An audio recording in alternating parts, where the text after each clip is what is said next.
Hi guys, welcome back to Disrupt Your Norm. My name is Naomi Dunn, and today I'm speaking on my all-time favorite thing to help people with, which is healing emotional wounds, and all about the healing journey that comes with it. So essentially what I'm sharing today is everything I wish I knew when I began my emotional healing journey. And I know if I knew these things early, it would have profoundly leaped me and made the process a lot easier and just made things go smoother, and also allowed it to be a lot less frustrating on the way, because it can be frustrating. It can be really hard, and it's a choice you make. You kind of choose you choose the pain for a while to get out of it, and that is a very mentally resilient thing to do. So if you're doing that right now, that's amazing. Congratulations, and be proud of yourself, because a lot of people avoid. Most people avoid. This is why we have so many addictions in the world, and why we're so hooked to our phones, is because we're constantly avoiding what we need to face. So if you're facing, congratulations. All right, so firstly, before we begin, I always love to share perspective shifts, because a single perspective shift can dramatically change your entire life. And so, firstly, I want you to question a couple things and a couple beliefs and perspectives you may have of healing. So, number one, do you believe healing has to take a really long time? Number two, do you believe healing has to be really hard? And number three, do you think there's only one specific way for you to heal whatever you're trying to heal, whatever trauma, mental illness, problem you're dealing with, bad habit, or becoming a better version of yourself, whatever it may be? Do you think there's only one specific way?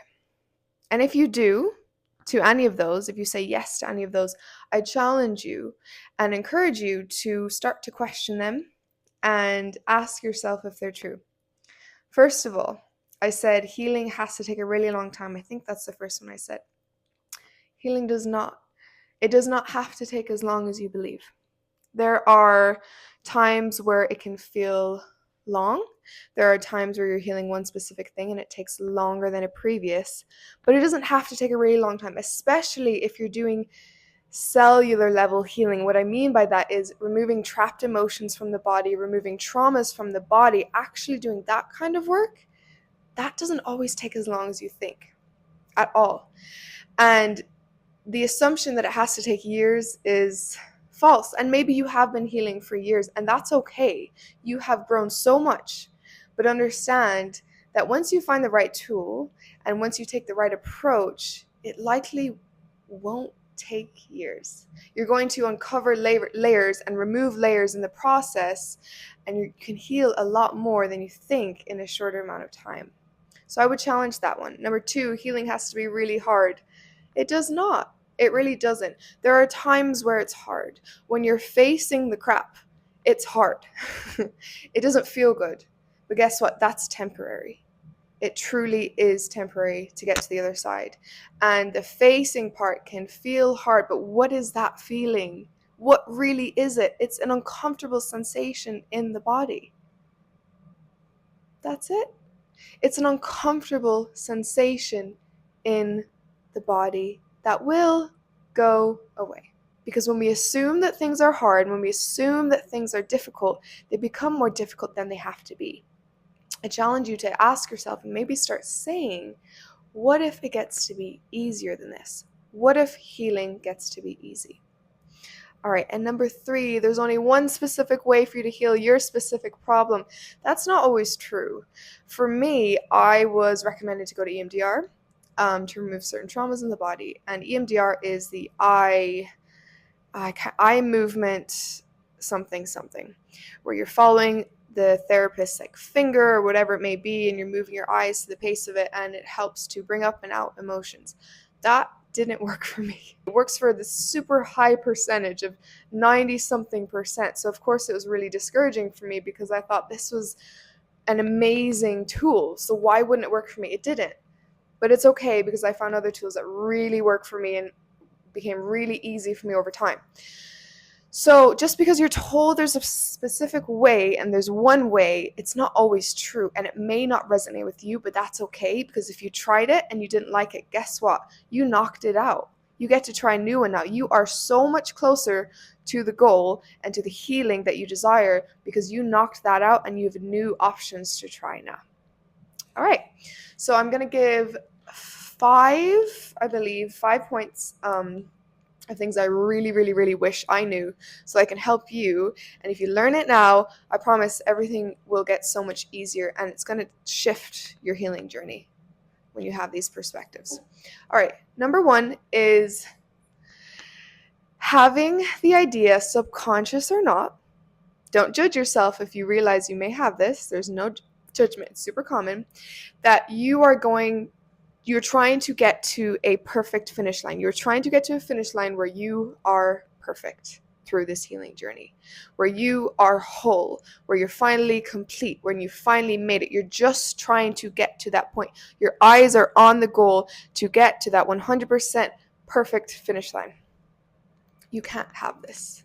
And here's why. If you have this perspective that you are getting to a perfect finish line, you will end up really disappointed. You'll end up really disappointed, and you'll also do what I'm going to talk about in point 2, which is not allow yourself to live now when you can. Allow yourself to fully enjoy life now because you think there's a finish line to get to. Healing is a journey, and to be honest, if I had heard this prior, I would have been really discouraged hearing this because I would have said, I want to reach a finish line. I want to be fully healed. It's possible for me.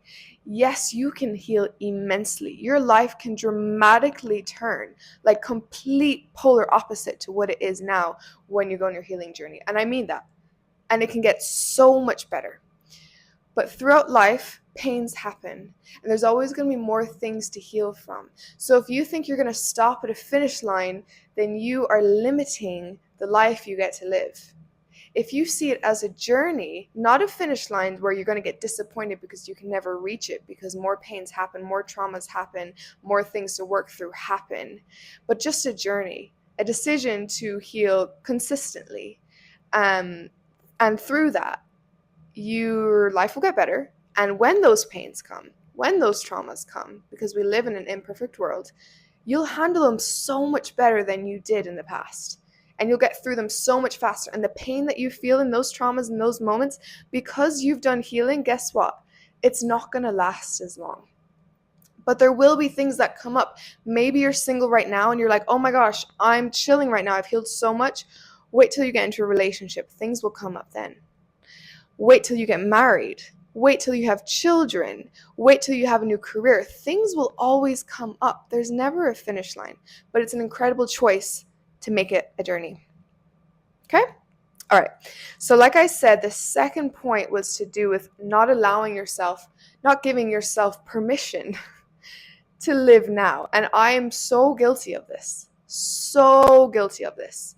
I get so hyper fixated. I'm such an all or nothing person. I have such an all or nothing personality that when I decide I'm trying to heal something, it is all I want to think about. It's all I want to focus on, right? Because I'm just putting in the work in. I'm all or nothing, yada, yada, yada. I'm much better about this now. And I have to still consistently remind myself, Naomi, you get to live now. You get to feel alive now. You get to enjoy life now. Because if you just think you can't do those things until you get to X, Y, and Z, then you'll never actually let yourself live. And when you get there, guess what? If you have this mentality now, you will still have it then. You will find a new goal, a new thing to reach, and you will then say, I can't feel alive, I can't fully live until this is reached now. So it needs to be cut off. And this can be cut off instantaneously. You just have to give yourself permission. You just have to say, I get to live now. And when you find yourself wrapped up in obsessively learning and obsessively doing inner work, I'm all for inner work, but obsessively, there's too much of anything that's not good. Obsessively doing it to the point where you're not living anymore and you're not enjoying your life. You need to have enjoyments in your life every single day. Then it's time to stop yourself and remind yourself, I give myself permission. And it may feel wrong, it may induce a little bit of anxiety because it's unfamiliar, but give yourself permission to live now. There's a balance, and you can learn it. It oftentimes is a case where people get obsessive over inner work and they go really extreme. And then it's when they learn the balance because they realize how much they weren't also allowing themselves to live. Not that inner work's a bad thing and it's unenjoyable. It can be very enjoyable, but you have to let yourself do other things too. Alrighty. Number 3 is every step you take towards healing is growth. Now, let me explain this. There's going to be times, like I said in my previous video, where you're going to get knocked down, where you're going to get triggered by the thing you thought you healed from, where you're going to get hurt again, potentially from the same thing you thought you healed from. It may show up again, and it likely will. And this is because healing happens in layers. When you heal one layer, another layer often shows up, but it doesn't make the previous layer irrelevant. It doesn't mean you didn't heal it. You did, but it's time for the next one. Sometimes we knock it out, and sometimes you just stop getting triggered by the things that you used to, and you stop experiencing the same type of anxiety. But if you experience it again, have compassion, please, because it's actually for your benefit. You see, if we got totally triggered by one thing all at once and we felt the most extreme of extremes of it, what if you weren't able to get out of that? What if you need to have those layers to heal it completely, and it's for your benefit? And I also say that it's every step is growth, even if you get knocked down, because when you get knocked down, if you can recognize it and say, hey, I'm getting triggered by this thing. Hey, this thing is happening to me again. Guess what? First of all, you'll get out of it much quicker than the last time. So that's practice. That is extreme growth right there. That is resilience right there. But also, you have the opportunity to heal it on another level, maybe another aspect of it. So it's really a beautiful thing, and it's still growth. Just because it seems like you went down, you didn't actually go down. You're still going up. It's still linear. These are just opportunities for you to grow even more. And it's a beautiful thing when you get knocked down at those times, because like I said, time for practice, time to apply your new perspective, or even just time for you to recognize, hey, I got triggered by this. Whereas before, did you realize that?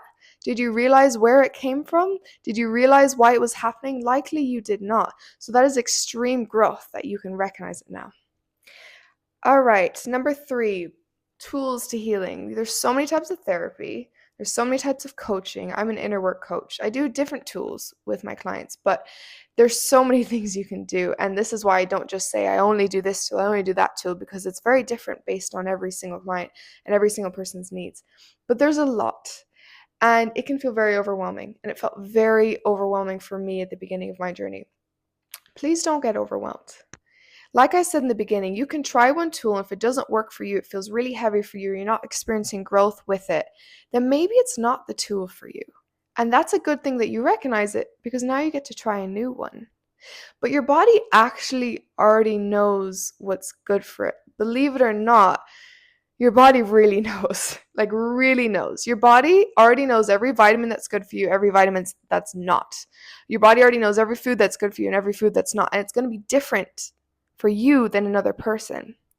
So if you can practice a little bit more every day, listening to your body and what it feels major resistance with and maybe feels heavy around, then it might get easier to figure out what tool will work for you. And when I say heavy, I mean like physically you feel this heaviness when we're experiencing, doing something that doesn't resonate with the best health and best well-being of our body. But it oftentimes will only come when we start practicing to listen to our body more. God has given us this incredible body to be able to know what's good for us and to be able to survive and to be able to handle things in life. There's actually an experiment where they had 2 envelopes, and one was with stevia and one was with vitamin C, and they put it up to people and they did strength tests on people, and people were stronger when the vitamin C was near them because the body knew it was good for them, right? Your body already knows which therapy, which coaching, which modality, which tool is best for you. So please don't get overwhelmed. And if you can't listen to your body yet, that's okay. You will be able to eventually. It's just practice. It's like a sport. The more you listen, the easier it will get to understand what your body needs and what it doesn't need. But for now, just don't get overwhelmed. Do a little bit of research.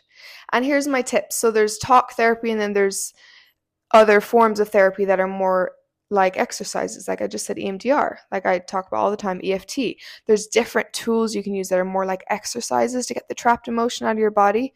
It's good to have a baseline of talking. It's good to have a baseline of understanding your psychology, but then not stopping there, then actually using a tool to remove the traumas and remove the emotions from the body. So ask yourself, where am I?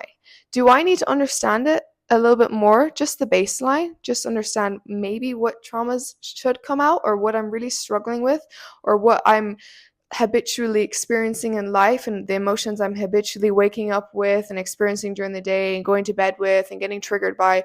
Do I have a good understanding of that, or at least a baseline understanding? And if so, maybe it's time to move to a tool. If not, maybe it's time to work on talking and understanding more, or just journaling with yourself.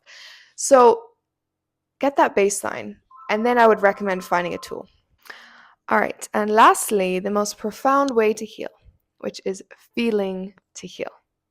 Like I talk about, emotions are like energy balls in the body, actual physical energy balls, right? When you feel them and you allow the emotion to come up and out, you are disintegrating that energy ball. You are physically getting rid of it. When you're allowing yourself to re-experience the traumas in a safe place, in a place that's not, and not in a mindset where it's going to cause a panic attack or cause you to go to a really, really, really dark place. You want support, especially for the deep traumas. If you can allow yourself to, in a sense, relive, to feel it, to heal it, that is profound. And that is how healing gets to be quicker than you think. Because it's like surgery, you're removing the issue from the body by feeling it. Talking can be good, but talking without the releasing is just dwelling, and it's extending the time it may need to take to actually heal the problem. I like to repeat things, and one thing I always like to say is you have to go through the storm to get to the other side. And the storm is temporary. And like I said, the pain is actually just a physical sensation in your body. It doesn't have to be as bad as you think, and it will go away.